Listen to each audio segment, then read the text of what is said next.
And I can't say enough about the staff at CSG Justice Center and all the work. I mean, just think about, if you haven't had a chance to look in the booklet you have, all the work that went into taking 50 states' crime data and crunching it and giving you something to work for. So how about a round of applause for the CSG Justice Center staff?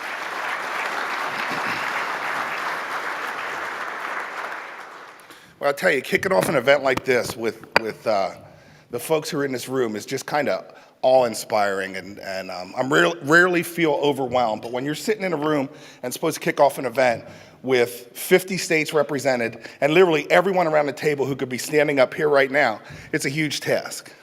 But I think that's perfect when you think about providing safety to the citizens of America. I mean, what more important task is there than to provide safety? And I think historically, and certainly 30 years ago, we made this assumption that incarceration was the path to safety. And you know what? That's partially right. And I think one of the themes you're going to hear is that our work, and again, I'm preaching to the choir here, our work does not fit into little mottos. Our work does not fit into little boxes. It's not either or, it's both and. And I remember back to 2012, when we had a similar 50-state event, and I think at that event, every corrections director in the country was in the room. And I remember A.T. Wall, who at the time was the president of ASCA, really, I think, changed the tone of how we approach corrections, at least within ASCA, by just making the simple challenge or the simple acknowledgement that we have a responsibility for individuals who go through our system and come out. I mean, the reality is the vast majority of people who come in state prisons are going to leave. And AT at that conference kicked it off by saying we have to own the outcomes of those individuals. And man, what a sea change since then. I think we're going to hear in Marshall's presentation, we're going to look at some of the good news, some of the states who've double-digit reductions in recidivism. Double-digit reductions in recidivism. When you talk about crime prevention, and when you talk about the number of people that we're going to touch in our role as corrections folks, when you think about reducing their future crime, what more impactful crime prevention do we have than that? And it's awesome. But I think when you look at who's sitting around your table, I think we're at another key point. Another sentinel time in our nation's history, especially around public safety. Because the folks coming in to state prisons and county jails are different than 30 years ago. When you think about why people come to prison, and when you think about who comes to the front door of a state prison, first of all, we know they've all gone through a county jail. And so you could make an argument that local systems are really where we get the best return on our investment. And I think it's incumbent upon us, dealing with these challenging circumstances, that we get out of this, this stovepipe approach where it's this system and that system, and understand we're all in this together. And we have a responsibility at the back end of the system to make some investment in the front end of the system. I mean, I can tell you in Pennsylvania, about 40% of everybody comes in our front door doesn't have a high school diploma. Can't you make an argument that quality education is crime prevention? Certainly you can. But when you look at what we ask our staff to do, both our first responders all the way back through the system, how much of that work is behavioral health? If you would have told any one of us who work in corrections 30 years ago that we'd probably be the nation's largest provider of behavioral health services, it would seem unreal, but that's the reality. But it's also unreal to expect us to become experts in that without using our partners in the behavioral health realm. And the fact that we have so many directors of state behavioral health is just, I can't tell you how cool it is and how much we appreciate your presence, because we can't do this alone. I mean, we see as much as 70 or 80% of the people in state prisons suffering from addiction. Think about that for a second. Let alone mental health. where as many as a third of people in state prisons, higher in some county jails, suffering from a mental illness, on top of criminal behavior. We cannot do this alone. But we also aren't in a business where we can afford to not do anything. And we're also not in a business where we can afford to do what we did yesterday that didn't work yesterday.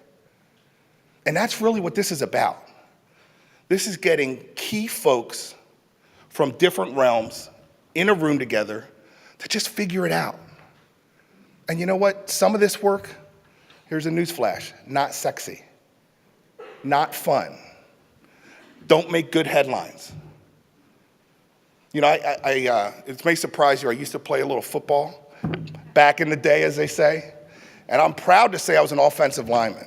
And I think one of the reasons I gravitate to corrections is because it's very similar to being an offensive lineman, right? First of all, you never hear of an offensive lineman until something goes bad, right? Like the guy scores a touchdown, they all dance around, the fat guys walk over who did all the work and walk over. Corrections is very similar, right? No, we have some skinny corrections people, just not up on this stage right now. Corrections is very similar. Like you don't see a lot of good news stories about corrections. I'll tell an inappropriate joke. You seem like a friendly crowd. Back when I was an offensive line coach, there's this saying, it says, good offensive line play is like peeing yourself in a dark suit. Nobody notices, but it gives you a warm feeling. And I think some of you are gonna use that. I know that. But I think in many ways, corrections is the same. And I think because of that, and because of, frankly, our lack of transparency, I think corrections folks have this mindset that we're gonna get it done. And it doesn't matter, we're gonna get it done. And so I can tell you a decade and a half ago, as we started seeing a significant increase in the individuals with mental illness coming through our front door, folks from the outside of corrections were saying, corrections will never adjust. But I gotta tell you, my concern is that corrections will adjust because we do. But I think, and I say this, and obviously have a world of respect for my colleagues around the country, I think if you want to look at policy failures in other areas, go to your Department of Corrections. Any system, when someone falls through a crack in any other system, they end up in a jail or a prison. And certainly we can be reactive and we can make adjustments and do programming in prison. We should do that. And we should create environment in prisons where people can get better. We should do that. But wouldn't it make more sense if we were proactive? Wouldn't it make more sense if we invested money on the front end to close those cracks? It would make more sense financially. I mean, I would tell you that either at the state hospital level or the state prison level, they're your most expensive and arguably least effective way to deal with issues in our community. But I think one of the things that I'm most proud of about our field is that we're just realists and understand that long-term thinking for some elected officials is the next election. And if all we're focused on is the next election, we're not gonna be able to be proactive. But again, we don't have the luxury to just sit around and wait. We have a responsibility to make our field better. And in America, we look at addiction, in some ways we look at all behavioral health issues through a criminal justice lens. And if we were drawing up how to respond to something like the opioid epidemic, or how to respond to the significant number of mentally ill individuals coming in our system, and we had a blank piece of paper, I would ask you, would this system look like it does? It wouldn't. But we all work in these political constructs that we don't have the ability to necessarily restructure. But I would argue, and I would challenge you, that we do have that responsibility to restructure it. Even in spite of the fact of the difficult environment, the political environment, the 24-hour news cycle, all the challenges, all the reasons why it's easier for us to not take risks, I would say that we have a responsibility to take risks. And those risks, from a prison standpoint, involve opening up our doors, understanding we're not experts in everywhere, partnering with our behavioral health entities. But more importantly, or as importantly, we need to start doing a better job of partnering with the front end of our system. First responders, local law enforcement, have a tremendously difficult task. And beyond that, it goes 1,000 miles an hour. But the rubber meets the road at the local level. I spent the vast majority of my career working in county jails. And I gotta tell you, we have such an opportunity at the front end of the system to provide local law enforcement with the support, behavioral health support, financial support. That first decision is critical. That first contact with law enforcement is critical. And the one thing, it doesn't matter what area you work in, when we encounter an individual, they're gonna be different as a byproduct of that encounter. And I think the question we need to ask ourselves is, are they gonna be different better or different worse? But looking around your table, this is how we get different better. We get different better by, first of all, using data to decide and quantify the problem.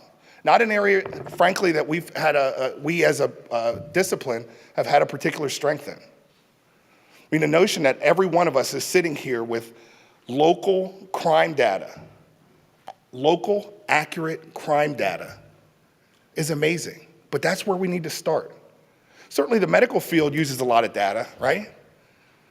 And I think the medical field is a great exemplar for us. Because if you look at the medical field, what you've seen up until recently with this opioid epidemic is an increase in the life expectancy. And I would argue there's an increase in life expectancy because there's a lot of research done on medical things. But when the research says putting a leech on somebody for the flu doesn't work, we stop putting damn leeches on them. And I think in criminal justice, we can use that example. If you would have got knee surgery 30 years ago, you'd have a big zipper up your knee. Now, 3 holes. How I would describe that is the medical field inflicts pain to heal, which I think is analogous to us. Being incarcerated inflicts pain. But they found a way to do it by inflicting less pain. And by inflicting less pain, the recovery is quicker. I think that's the perfect exemplar for us. But we have to start with real data. And I gotta tell you, one of the things I love so much about being part of the Justice Center is we have this annual meeting, and it's just the most invigorating meeting where we sit around the table, and this crazy thing happens. We talk, we use data to talk about difficult, sometimes really uncomfortable criminal justice problems, such as overrepresentation of minorities in the criminal justice system.